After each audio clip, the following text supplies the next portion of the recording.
Who's that? Commander Claw. Who's bad? Commander Claw. Right now, did you know there are only 9 cards that trigger when an opponent loses the game? So I need you to look over here on the right hand side, Shinryu, Transcendent Rival. That is the card we will be talking about today. But the other 3 cards, you've seen these win the game alternative options all the time. So since there's only 9 cards, most likely most of y'all haven't seen the latter. So let's begin with Shinryu Transcendent Rival, or I should say Zenos. Welcome back to another episode of Breaking Brews. I'm your host, Commander Claw. In this series, we bring you 5 cards about a commander that work well with him or help you brew ideas with the commander. I'm always looking for something a little different that you can't find from other YouTubers, but this is not a competitive thing. This is more like a community vibe, in my opinion. And today we are talking about a Final Fantasy legendary creature, and his name is Zenos yae Galvus. If I pronunciate that wrong, please put in the comments how to pronunciate it. If you don't know, I am new to the Final Fantasy world, so I only got one friend who's really into it, and he lives all the way in Arizona, and you know where I live. So yeah, there's a good time zone difference. So I'm learning. I need y'all to help me out. Anyway, Zenos yae Galvus for 3/2 black, 4/4 body, legendary human, noble warrior. Also, just to let you know, I'm starting to YouTube videos about the characters. So as of making this video, I only watched one video of it of Xenos. So I wouldn't be the best to know all the flavor text behind it, but I got a good grasp.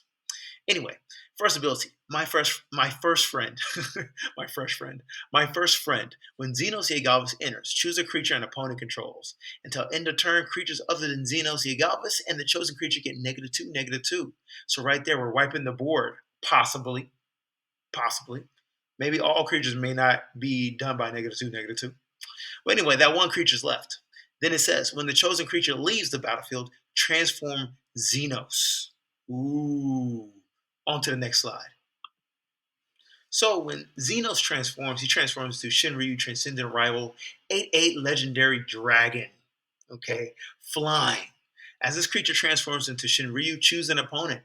Choose an opponent. Burning Chains is the ability. When the chosen player loses the game, you win the game. And yes, I will read the flavor text because that's super important. From what I've been reading, the flavor text has been on point in Final Fantasy and Magic the Gathering. It has been on point. I mean, it's good. Okay, the heavens are too small a field for our dance. Let us transcend this mortal coil. Mm, mm, mm. Anyway, back to the ability.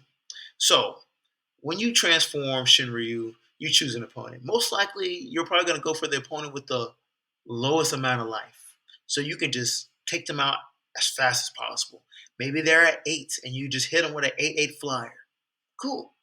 Anyways, whoever loses, the opponent that you choose to lose, you win the game. So, first thoughts, your other opponents will be trying to take you out. Okay? So, with that being said, if you have all the attention on you, what should you do? What you should do is probably go with a bunch of spells that take away everybody's life at least 50% of the way. So they're all in the same battlefield, and maybe they get a little greedy by taking out each other instead of you first, because the threat is on, aka that opponent dying or you dying. I don't know. Explain in the comments below what you think will happen.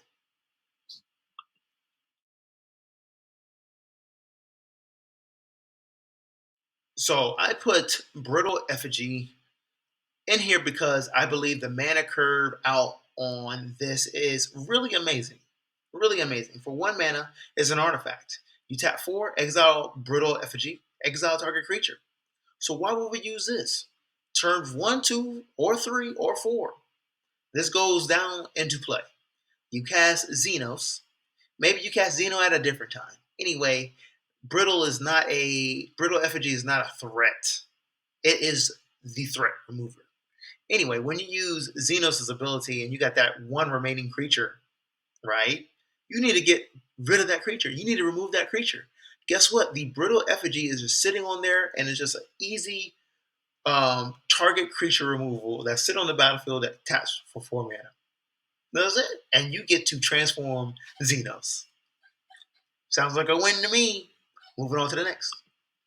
Hey, so look, I had to add Braid's Cabal minion because if you never played with her, she is. I don't think she's overpowered, but her ability is powerful and it can be damaging. But I think she's got unbanned before because the world of Magic the Gathering Commander, they make so many permanents that she can be nullified. So let me read what she does. For 2/2 black, 2/2 body, legendary human minion. At the beginning of each player's upkeep, that player sacrifices an artifact, creature, or land. Yeah. So the reason why I suggested her, because maybe you have Xenos and her on the battlefield at the same time. And the creature that is chosen to survive, my first friend, maybe that opponent doesn't want to get rid of that creature. Or maybe you forced them to get rid of that creature with Braid's ability. Hmm. Hmm. I just like this card because you creating a game situation for that particular opponent and the other opponents. Nobody likes to sacrifice things that they're not getting a payoff from. So yeah, Braid's Cabal Minion, I think is an auto clue. It works. It works.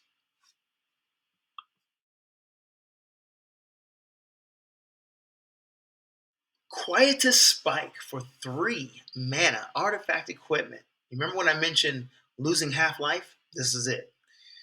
Okay, it says equipped creature has death touch. That's cool. Okay, whenever equipped creature deals combat damage to a player, that player loses half their life, rounded up. Equip 3. So, this could be a mid range type of artifact equipment, and you just hit an opponent and you're making them lose half their life. They're losing life faster than they want to. Half life is a lot. The only time this is not good is when they're already at low. Like going from 10 to 5 to 2.5, which is really 3 because it says rounded up. Then another half is 1.5, which is really 2. That's the only time it really stinks. But making somebody go from 40 life to 20 life, nobody likes that. You're going to be a target. But that puts you in the game to transform Xenos into Shinryu and to eliminate an opponent. That's what we want to do here. This, to me, this commander is, you got to set them off. This is a type of a gameplay commander where you need to understand your meta and what you want to do and how to put players into position. You're building your deck to put players in positions they do not want to be in. And if they don't have life gain in their deck, they are in trouble. That's what you want to do with this, in my opinion. I got another card for you. Grievous Wound for 3/2 black. It's an enchantment aura enchant player. Enchanted player can't gain life.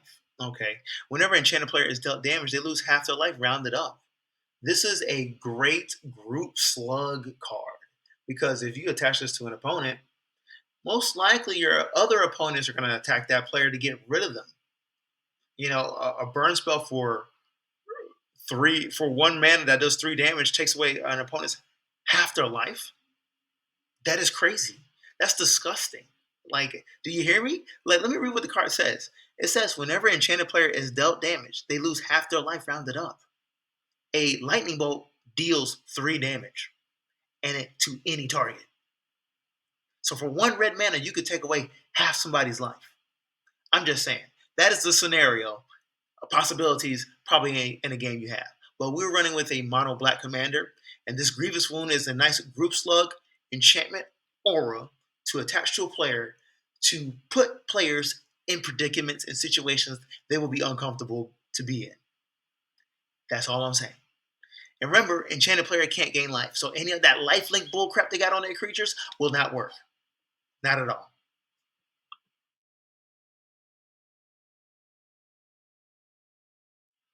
So look, this is one of my top 3 favorite all-time Magic the Gathering cards. Top 3. Top 3. And if you made it so far in this video, I personally and thank you for actually watching most of the video. Let me tell you what False Cure does for 2 black mana. It is an instant. Until end of turn, whenever a player gains life, that player loses 2 life for each 1 life he or she gained. Let me tell you why this card is nasty. Always think about when a player has a creature with lifelink or they do some life gain stuff. You know that feeling they get? They're so excited. Oh, I gained 20 life. Oh, I gained 40 life. I gained 60 life because I did this much combat damage and this doubles and blah, blah, blah, blah, blah. Cool. You got to answer that at instant speed. It says they lose 2 life for each 1 life they gained. So when you cast this, you're casting it in response to them dealing combat damage with lifelink. Then the lifelink and combat damage resolves. And guess what? They lose 2 life for each 1 life they lost. So if they gain 60 life, they lose 120 life.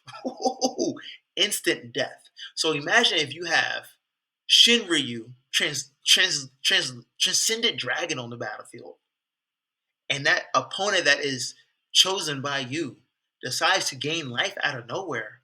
You can cast False Cure.